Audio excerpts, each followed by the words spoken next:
Welcome to a muzzle chat. Now, folks, what am I to do? We've now proven definitively that Rumble has been overtaken. Not blatantly, but yes, it's algorithmically suppressing unmuzzled chat. Who would have thunk we live in such a muzzled time, such a muzzled world? And over what? Look at what we've created. But it is indisputable. Look at the years of episodes. Over 3 years, screaming into the void. Yes, we've taken breaks from time to time, yet never experienced such low viewership. At this point, we would be better off just rebranding and starting anew. But I don't give up easily, and I'm not a quitter. And that's a world I don't want to live in. So we got to stay unmuzzled for now. But I can't get too particular about building all this out because frankly, like even building out this specific episode, because it's being so effectively suppressed that's just me spinning my wheels. So I got to find more effective measures to getting these messages out. And more importantly, the very amazing, beautiful solution I'm experiencing for myself. And it is literally a moment. I can't say that enough because it is Here we are scrambling for health. And one of the blatant things right there in front of our face we didn't take seriously enough. The body truly doesn't need a magic pill. It just needs an opportunity to do what it does best. And it cannot do that in an atmosphere it is constantly being bombarded by a known classified radiation. So I'm not going to sit here and try to articulate it perfectly with the suppression the way it is. So more refining on all this futuristically. But for now, let's let Dr. Sharon, let's just boost her message. Let's get this out there. I'm not going to do an excerpt even for the ending on this podcast, on today's message. Just know in the comment sections, there's a solution. There's a link right there waiting for you. If you're ready to take your health serious and you want to level up, you want to unlock your body's natural ability to combat this radiation, to reset itself and heal itself throughout the night, I recommend getting the Cocoon. Try it for 30 days. I will refund your money if you're not happy. Just reach out to unmuzzledchat@gmail.com after 30 days. It is so crucial folks grasp this, integrate it into their lives. We're on the verge of a rollout of 6G. They are scrambling like never before to maintain fictional propagandist narratives. So I believe they cannot wait to ramp up that radiation, those signals, to put us all in a state that we can't even pose a threat. We can't even practice our First Amendment. It only takes so much health dial being turned in the wrong direction to where we're entirely now encompassed in our own health that we lose all momentum in regards to everything else. This couldn't have come, this solution, at a better time. And it's so crucial that even the preppers grasp this. This is unlocked a health like I can't even articulate in this moment. More to come futuristically. I just want that level of protection for you. Be sure to check out our solutions at trueshield.me. Works just like a .com. trueshield.me. Can't wait to see you over there. This is a godsend. We can't even begin to get to the root on anything with this level of radiation our body is experiencing.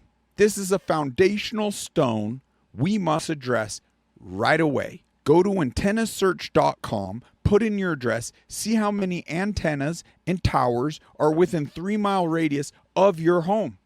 It doesn't take many.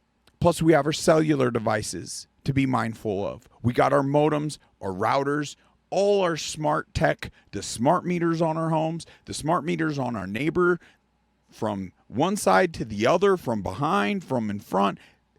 There's so many emitters around us. Let's stop with the foolishness and be looking down the wrong paths for solutions of pill after pill after pill. For frick's sakes, even most of the nutrition we're pumping into our bodies, how is our body even going to effectively put all that to use when we are being bombarded by a known radiation? I cannot say this enough. Duh.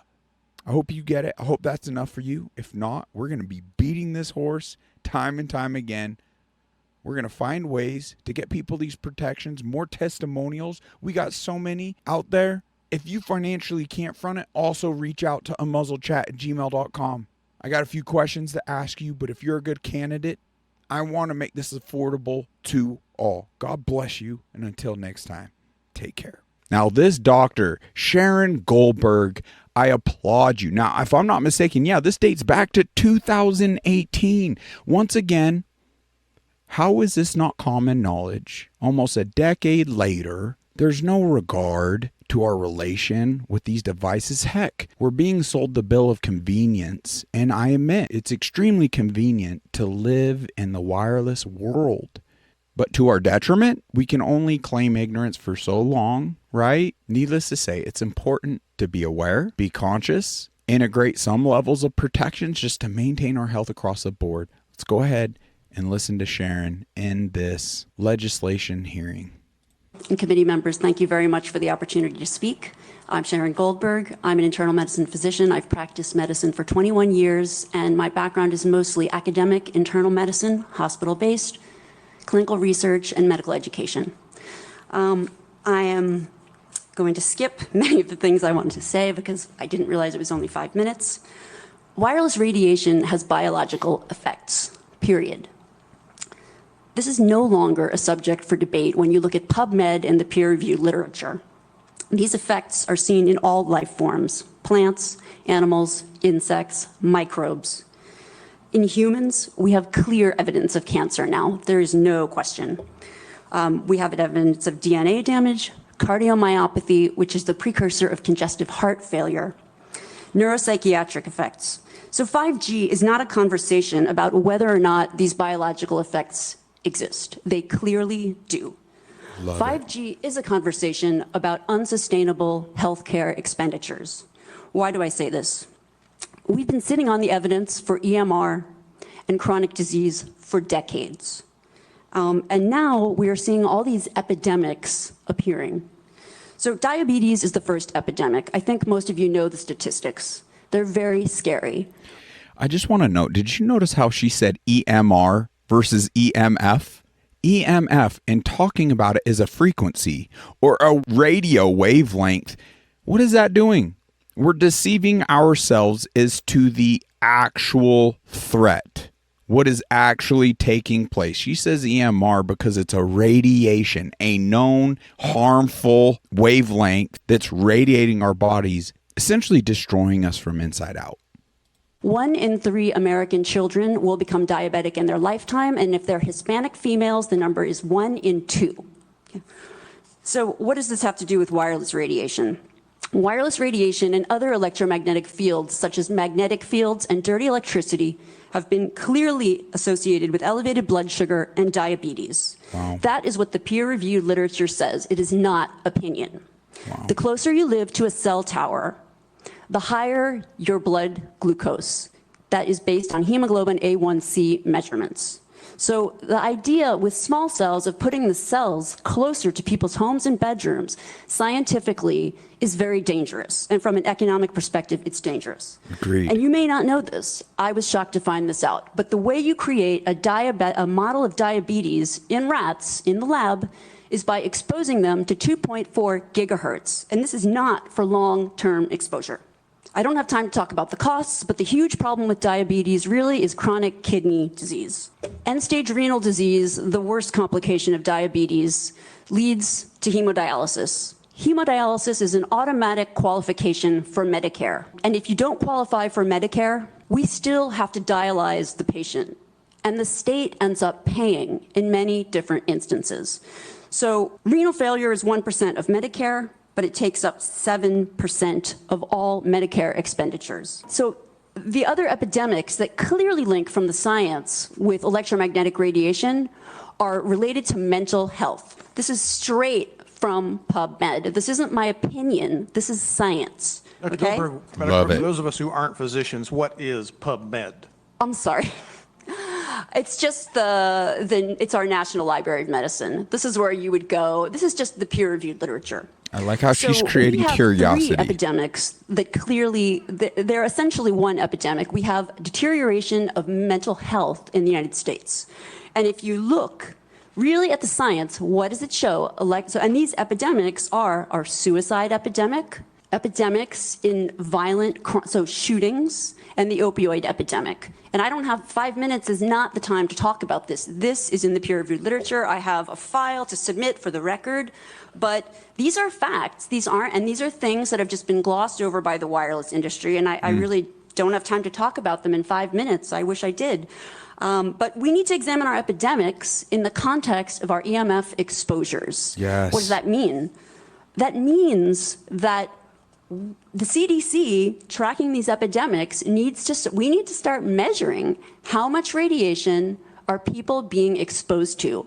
And Right. before we roll out 5G, and this means We didn't do it. there are 4 kinds of electromagnetic fields that we know are harmful to human health. So radio frequency radiation, magnetic Yes. fields, dirty electricity, and electric fields, okay?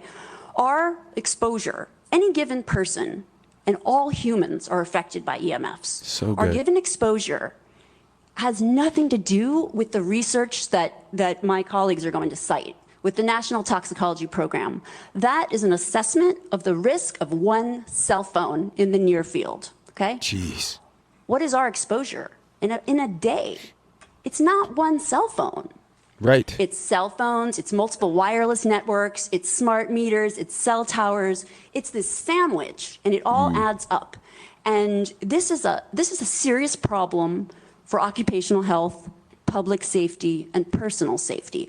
And I feel that it's irresponsible to be even talking about the Internet of Things and rolling out a new untested technology when we're not even measuring what are our current exposures from the Key. current networks. That's key.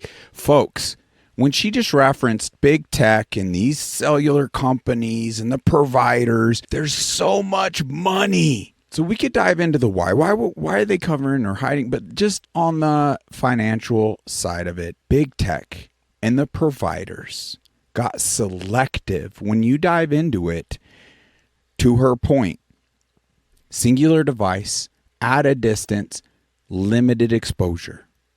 Yep, it's good. Green light. Most of us aren't even aware when you buy a new phone and you dig through that user manual that is many, many pages they have in there not for hand use. We're spending over $1,000 now on a device and literally using it in our hands and not knowing any better. This is extremely telling stuff. Now, would it be a good business model for big tech and wireless providers to make this common knowledge? No.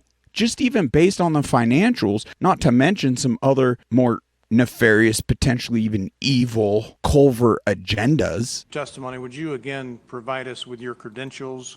You said at the beginning. Yes, I'm an MD. I'm board certified in internal medicine. I've been assistant professor at different medical schools, mostly in New York, most recently the University of Miami. And I got interested in electromagnetic fields after my administrator at the University of Miami gave me a new iPhone. I used it for 20 minutes on speaker, and my finger was burning at the end of the call. So that was Wow. years ago. I started reading about the science and connecting with other scientists, and really my expertise, I've taken care of a lot of patients with chronic disease. So It's so fascinating to hear everybody's why. She got sent down this path just due to noticing a tingling in her finger in her hand. Now she's going on to talk about chronic illness. And to our detriment, we're not seemingly responding until we ourselves are negatively afflicted to where it's utterly debilitating. It's like the dumbing down of the radiation effect is so effective that it's kind of like we just don't care to know until it's too late. When I talk about diabetes and, for instance, heart failure, that, the National Toxicology Program shows clear evidence of cardiomyopathy in that study. In other words, that's a precursor to congestive heart failure. And I want to just read one thing, if you'll allow me. This is from the United States Renal Data System, Healthcare Expenditures for Persons with Chronic Kidney Disease. So over half of the 2015 Medicare spending for beneficiaries aged 65 and older was for those who had diagnoses of CKD, diabetes mellitus, or heart failure. All three of these conditions, when you look as an independent scientist, not someone who's funded by wireless, all of those three conditions are linked. So diabetes and heart failure are linked with EMF exposures. It's very clear. Doctor, what are your trained medical professional? Yes. We don't have one on the panel. What are we to make of the American Cancer Society, for example, telling us there's no evidence of harmful product? Well, at this point, there's a national and international 5G appeal. I don't know how many thousands of people have signed. But the point is that many of these organizations have conflicts of interest. And I can't speak to, I don't know who's on their board, who made these decisions. My testimony comes from, I've been reading this literature for years. And really, I got interested in it because I spent my career taking care of so many patients who were sick in the hospital, that when I found out about the links, I was just shocked. I couldn't believe it. So I've read these articles myself, and the experts who don't work for telecom, who are in their independent research, everyone comes to the same conclusion. This isn't, we're not in a place where we should be debating this anymore. This is exactly what happened with tobacco. It's the exact same thing. Wow. And the only people who are able to protect Americans are our legislators, because we don't have any relevant regulatory. Okay, let's do a brief pause just for a moment and ask ourselves, what is she doing right here in this very clip? Who is she addressing? Our legislators. When was this done? 2018. What has come of it? Well, we can see the full rollout of 5G since then.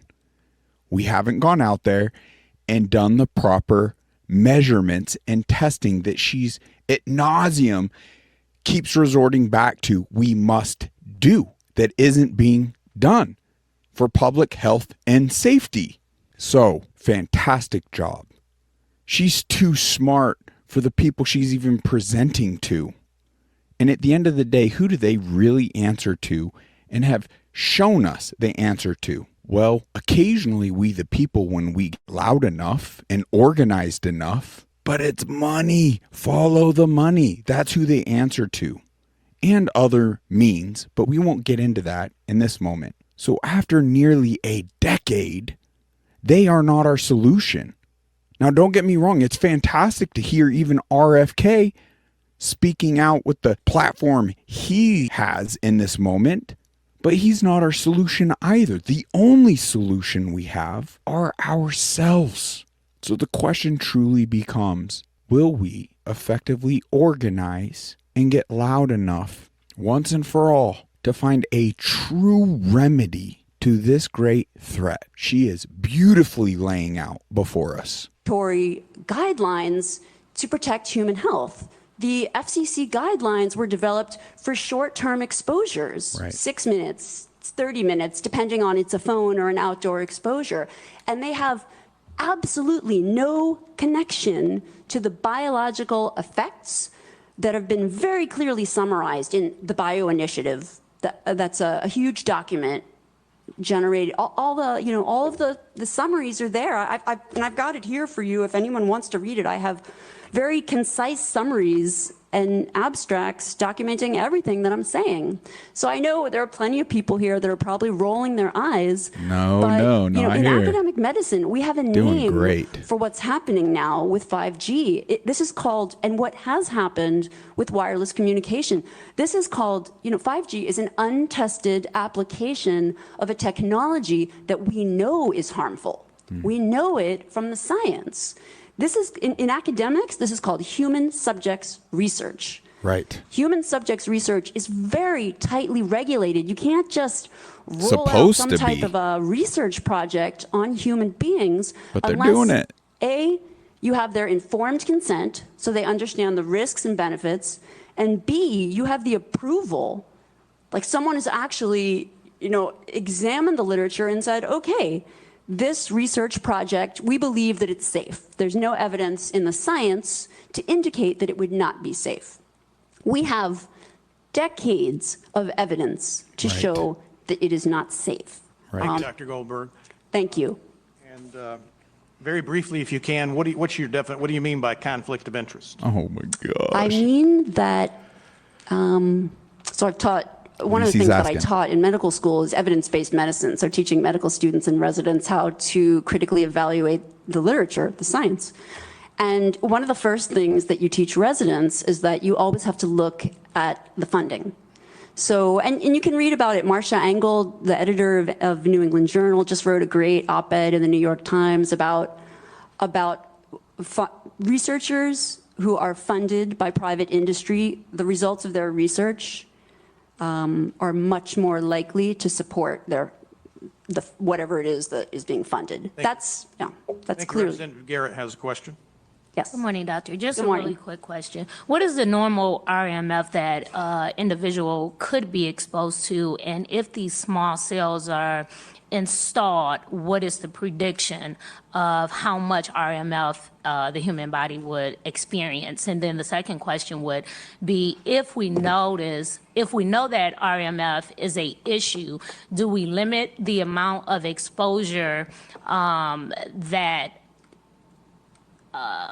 somebody with cardio issues in the hospitals, whether they're going through a CAT scan so are we limiting that because we know that just small cells alone is not the issue? It's, as you talked about earlier, it's the sandwich. So give me the normal levels, what the prediction is that the human body would experience moving forward. Well, I'm so glad that you're asking that question. And the answer is that, well, no one's measuring. And that is the problem. Yes. That's the problem.